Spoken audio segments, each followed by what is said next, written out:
इयत्ता 6वी मराठी 7वी कविता खोप्यामधी खोपा। ही कविता बहिणाबाई चौधरी यांनी लिहिलेली आहे। या कवितेत बहिणाबाईंनी सुगरण या पक्षाने मेहनतीने व कलात्मक पद्धतीने तयार केलेल्या खोप्याविषयी वर्णन केले आहे। चला तर ही कविता आपण गाऊया। अरे खोप्यामधी खोपा सुगरणीचा चांगला, देखा पिलांसाठी 3 झोका झाडाले टांगला।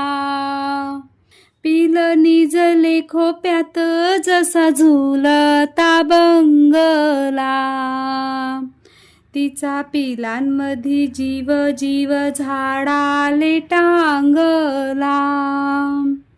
खोपा इनला जसा गिलक्याचा कोसा, पाखराची कारागिरी जरा देख रे मानसा।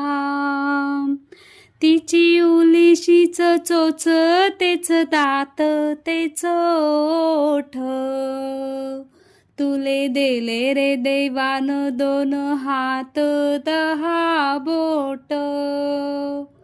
तुले देले रे देवान 2 हात 10 बोट।